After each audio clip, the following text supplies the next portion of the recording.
समुद्र की गहराइयों में एक अद्भुत नगरी छुपी हुई थी जिसे भगवान कृष्ण की द्वारका कहा जाता था। लेकिन लोग हमेशा सवाल उठाते रहे, क्या द्वारका सिर्फ एक कहानी थी या फिर सच में मौजूद थी दुनिया की सबसे रहस्यमयी नगरी? अगर वो सच में थी तो आखिर पूरा शहर समुद्र में कैसे डूब गया? Chapter 1 why Krishna left Mathura. Mahabharata काल में मथुरा पर बार बार हमला कर रहा था मगध का शक्तिशाली राजा जरासंध। उसकी सेना इतनी विशाल थी कि हर युद्ध के बाद मथुरा कमजोर होती जा रही थी। लोग डर में जी रहे थे, चारों ओर युद्ध, खून और विनाश था। तब भगवान कृष्ण ने समझ लिया कि अगर युद्ध चलता रहा तो निर्दोष लोगों की जान जाती रहेगी। उन्होंने एक ऐसा फैसला लिया जिसने इतिहास बदल दिया। उन्होंने मथुरा छोड़ने का निर्णय लिया। Chapter 2 the creation of Dwarka.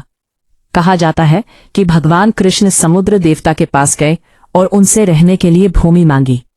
समुद्र देवता ने समुद्र के बीच एक विशाल भूमि प्रकट की। फिर देवताओं के दिव्य वास्तुकार विश्वकर्मा ने बनाई एक ऐसी नगरी जो पृथ्वी की सबसे सुंदर नगरी मानी गई, द्वारका। द्वारका के चारों ओर विशाल दीवारें थी। शहर में चौड़ी सड़कें, विशाल महल और ऊंचे ऊंचे द्वार बने थे। रात में पूरी नगरी सोने की तरह चमकती थी। लोग कहते थे, अगर स्वर्ग धरती पर कहीं है तो वो द्वारका है। Chapter 3 the golden empire.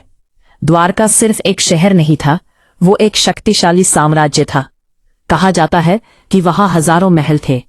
हर महल सोने और रत्नों से सजा हुआ था। समुद्र के रास्ते दुनिया भर से व्यापारी यहां आते थे। दूर देशों से जहाज आते और द्वारका व्यापार का सबसे बड़ा केंद्र बन गई। लेकिन इतनी शक्ति और समृद्धि के साथ धीरे धीरे घमंड भी बढ़ने लगा। Chapter 4 the curse of the Yadavas. Mahabharata युद्ध खत्म हो चुका था। अब यादव वंश पूरी दुनिया का सबसे शक्तिशाली वंश बन चुका था। लेकिन धीरे धीरे यादवों में अहंकार बढ़ने लगा। एक दिन कुछ यादव राजकुमारों ने ऋषियों का मजाक उड़ाया। ऋषियों को क्रोध आ गया और उन्होंने श्राप दिया, तुम्हारा पूरा वंश नष्ट हो जाएगा। किसी ने उस समय इस श्राप को गंभीरता से नहीं लिया, लेकिन यही श्राप आगे चलकर द्वारका के विनाश का कारण बना। Chapter 5 the fall of the Yadav dynasty. समय बीतता गया और फिर एक दिन यादवों के बीच भयंकर लड़ाई शुरू हो गई। भाई ने भाई पर हमला किया। मित्र एक दूसरे के दुश्मन बन गए। पूरी नगरी युद्ध भूमि बन गई। चारों तरफ चीखें, आग और मौत थी। भगवान कृष्ण सब कुछ देख रहे थे। उन्हें समझ आ गया था कि पृथ्वी पर उनका समय समाप्त हो चुका है। Chapter 6 the final moment of Krishna. कहा जाता है कि भगवान कृष्ण अकेले जंगल में चले गए। वह एक पेड़ के नीचे ध्यान में बैठे थे।